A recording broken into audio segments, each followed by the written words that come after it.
Kenny broke his neck and is now paralyzed from the neck down. He missed the stop signs while driving on this Midwest American road. Kenny has no memory at all of the crash. I got the police report, and I did, and I took my Polaroid camera, and I took some pictures. I thought maybe this would help Kenny jog his memory as to what happened. And the first picture I took was two yellow signs. So after I took the picture and I got back to the hospital, I showed Kenny, and he goes, that means there's going to be a stop sign ahead. So he knew, but he said, I missed those? I go, yeah, you missed that, I guess. So the next picture, as you approach the intersection, there's two stop signs. I mean, big ones that it's pretty hard, I would think, to miss them. So I keep thinking, how could Kenny miss that? Two big signs is pretty bad to miss.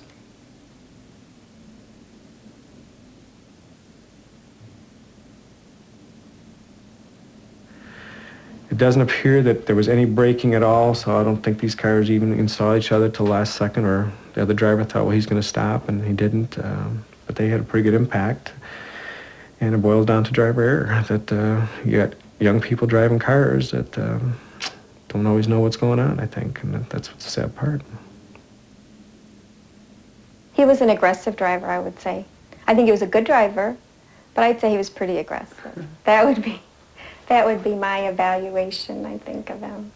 Is that fair? Yeah, I was very aggressive. How? I don't know, I would not stay in one lane and just go to where I'm going and just get there when I get there. I made sure I got there fast as I could. I would go around cars, and I was just very aggressive. What'd you miss? Everything, just the everyday stuff. I mean, all your friends go out, and maybe I can't get into someone's house because there's a step, or just holding hands, or there's just so many things that you don't even realize. Just when you're laying in bed and you're cold, you can sit up, cover yourself up, and lay back down. Or your hand gets stuck up by your head and you can't even put it down. Just the littlest stuff that you don't realize how small it may be at the time, but when you can't do it, it's like, wow.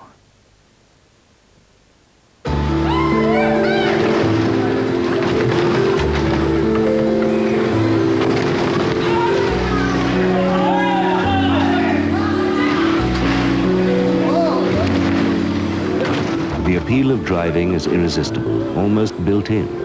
With a few driving lessons, we're ready for battle.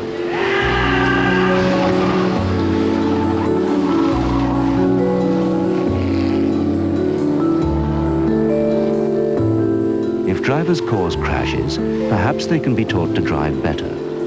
High-performance drivers are seen as having higher skills than the rest of us. But is skill the answer?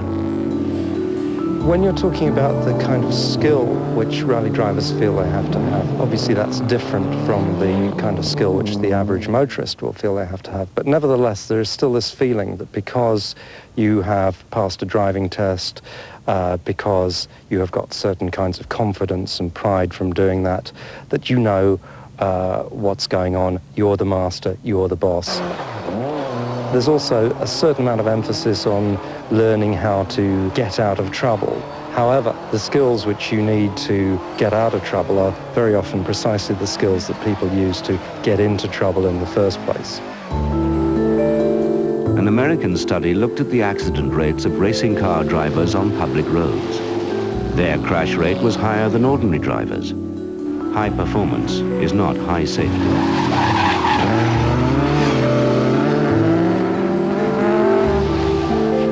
A number of other studies have been carried out into driver training, but there's no evidence that skill stops accidents.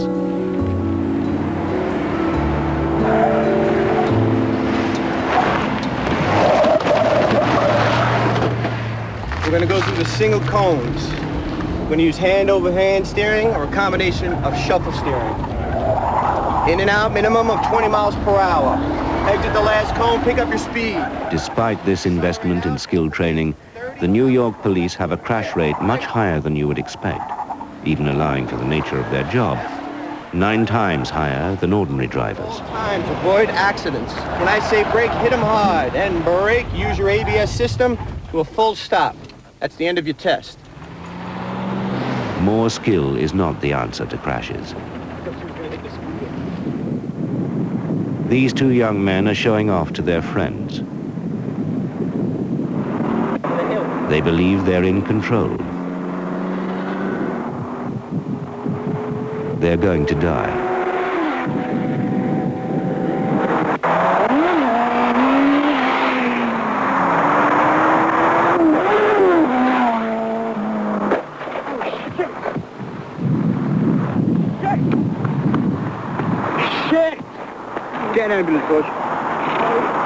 Scientific studies of driving are uncovering more and more about our limitations.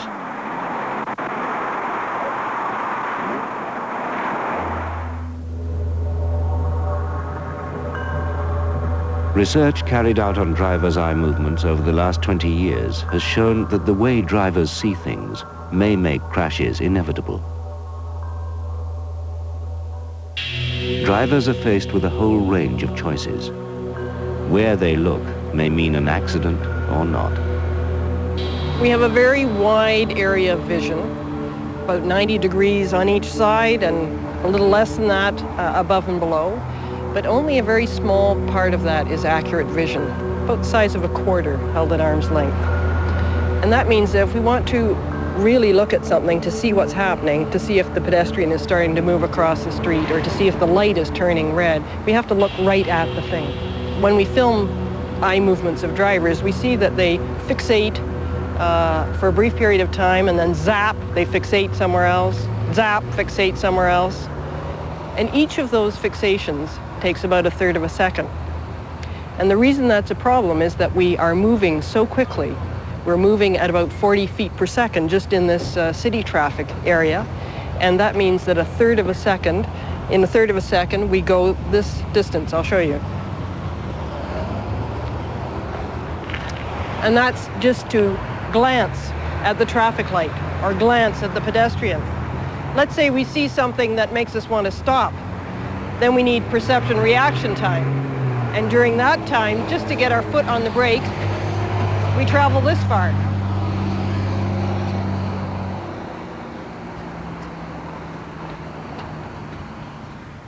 Okay, now we've got our foot on the brake, but we have to bring the car to a stop, and that takes about this distance.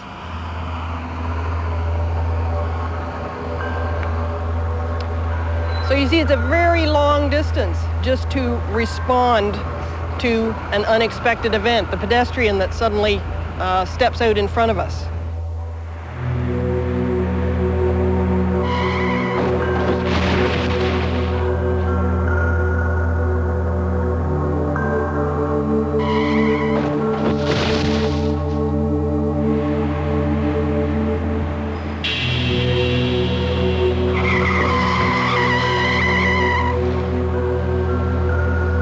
Drivers are only one side of the crash story.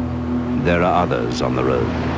More pedestrians are killed in New York City than drivers in crashes, and yet it's not talked about, it's not in the newspapers when a pedestrian is killed. So pedestrians are the forgotten part of crashes in New York City and even throughout America. All right, let's do it, quick.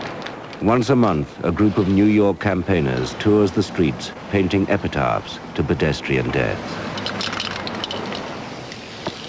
In the city, 2/3 of pedestrian fatalities at crossings are when the lights are in the pedestrian's favor.